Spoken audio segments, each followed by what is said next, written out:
जय श्री राम जी भक्तों, आज आप सुनेंगे श्री रामचरितमानस जी के अयोध्या कांड का 267 नंबर का दोहा। जैसा कि हर दिन 3 दोहा सुनते हैं और इसके अंदर जितनी चौपाइयाँ आती हैं सारी चौपाइयों को अर्थ के साथ सुनाऊंगी। तो शुरू करते हैं, आप ध्यान से सुनिए। जाय निकट पहचान तरु, छाह समनि सब सोच, मांगत अभिमत पाव जग, राउ रंक भल पोच। सियाराम। उस वृक्ष कल्प वृक्ष को पहचान कर जो उसके पास जाए तो उसकी छाया ही सारी चिंताओं का नाश करने वाली है। राजा रंक भले बुरे जगत में सभी उससे मांगते ही मनचाही वस्तु पाते हैं। लखी सब विधि गुरु स्वामी सनेहु, मिटेउ क्षोभ नहीं मन संदेहु। अब करुणा कर कीजिए सोई, जनहित प्रभु चित क्षोभ न होई। गुरु और स्वामी का सब प्रकार से स्नेह देखकर मेरा क्षोभ मिट गया, मन में कुछ भी संदेह नहीं रहा। हे दया की खान, अब वही कीजिए जिससे दास के लिए प्रभु के चित्त में क्षोभ किसी प्रकार का विचार न हो। जो सेवक साहिब ही सकोची, निज हित चहैता सुमति पोची। सेवक हित साहिब सेवकाई, करें सकल सुख लोभ बिहाई।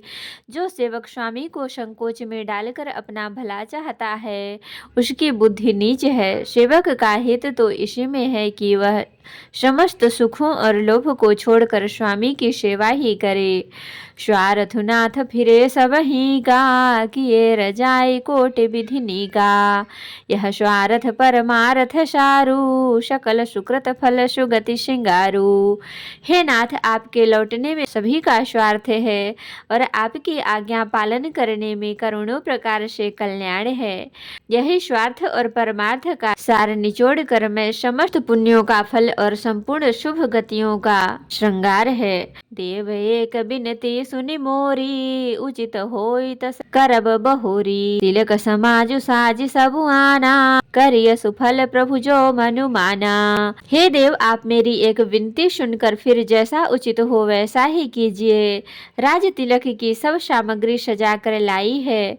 जो प्रभु का मन माने तो उसे सफल कीजिए, उसका उपयोग कीजिए। सानुज पठैया मोहि बना, कीजिए सब ही सनाथ। न तरु फेर यही बंधु दो, नाथ चलो मैं साथ। सियाराम। छोटे भाई शत्रुघ्न समेत मुझे वन में भेज दीजिए और अयोध्या लौटकर सबको सनाथ कीजिए। नहीं तो किसी तरह भी यदि आप अयोध्या जाने को तैयार न हो, हे नाथ, लक्ष्मण और शत्रुघ्न दोनों भाइयों को लौटा दीजिए और मैं आपके साथ चलूं। न तरु जाहि बनती न्यू भाई, बहुरी असी सहित रघुराई।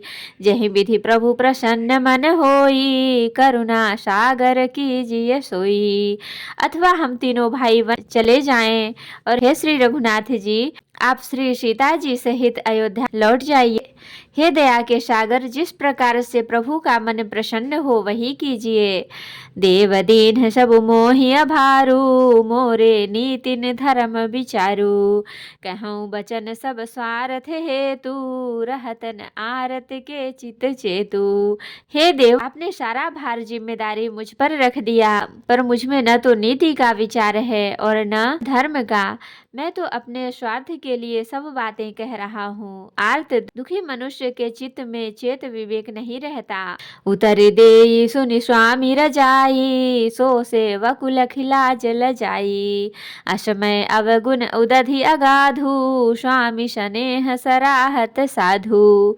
स्वामी की आज्ञा सुनकर जो उत्तर दे ऐसे सेवक को देखकर लज्जा भी लजा जाती है। मैं अवगुणों का ऐसा अथाह समुद्र हूँ कि प्रभु को उत्तर दे रहा हूँ, किंतु स्वामी आप स्नेहवश साधु कहकर मुझे सराहते हैं। अब कृपाल मोहि सो मत भावा, सकुच स्वामी मन जाई न पावा। प्रभु पद सपथ कहूँ सति भाऊ, जग मंगल हित एक उपाऊ।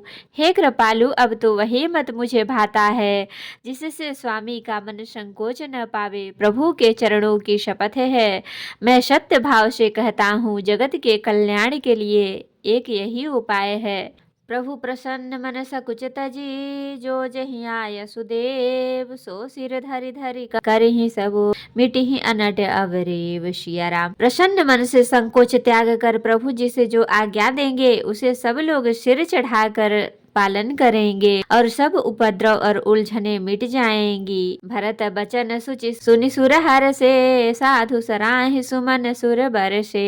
असमंजस बस अवध निवासी, प्रमुदित मन तापस बनवासी। भरत जी के पवित्र वचन सुनकर देवता हर्षित हुए और साधु साधु कहकर सराहना करते हुए देवताओं ने फूल बरसाए। अयोध्यावासी असमंजस के वश हो गए कि देखें अब श्री राम जी क्या कहते हैं। तपस्वी तथा वनवासी लोग श्री राम जी के वन में बने रहने की आशा से मन में परम आनंदित हुए।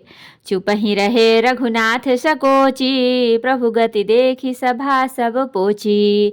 जनक दूत तेहि अवसर आए, मुनि वशिष्ठ सुनि बेगी बोलाए। किंतु संकोची श्री रघुनाथ जी चुप ही रह गए।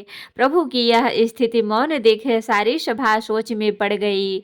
उसी समय जनक जी के दूत आए। यह सुनकर मुनि वशिष्ठ जी ने उन्हें तुरंत बुलवा लिया। करि प्रणाम तिन्हरा मुनिहारे, बेशु देखि भय निपट दुखारे। दूतन मुनिवर सूझी बाता, कहूँ विदेह भूप कुशलाता। उन्होंने आकर प्रणाम करके श्री रामचंद्र जी को देखा।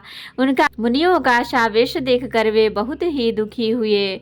मुनि श्रेष्ठ वशिष्ठ जी ने दूतों से बात पूछी। राजा जनक का कुशल समाचार कहो। सुनि सकुचाई नाई महिमा था, बोले चर बर जोरे हाथा। बूझब राउर सादर साई, कुशल हेतु सो भयउ गोसाई। यह मुनि का कुशल प्रश्न सुनकर सकुचा कर पृथ्वी पर मस्तक नवाकर वे श्रेष्ठ दूत हाथ जोड़कर बोले, हे स्वामी, आपका आदर के साथ पूछना यही है गोसाई कुशल का कारण हो गया। नाहित कौशल नाथ के साथ कुशल गई नाथ, मिथिला अवध अभिषेक ते जगु सब भयउ अनाथ। सियाराम। नहीं तो हे नाथ, कुशल क्षेम तो सब कौशल नाथ दशरथ जी के साथ ही चली गई। उनके चले जाने से यूं तो सारा जगत ही अनाथ स्वामी के बिना असहाय हो गया, किंतु मिथिला और अवध तो विशेष रूप से अनाथ हो गए। तो भक्तों, आज के लिए इतना ही। कथा विसर्जन होत है, विदा हो हनुमान। राम लखन सीता सहित सदा करहु कल्याण।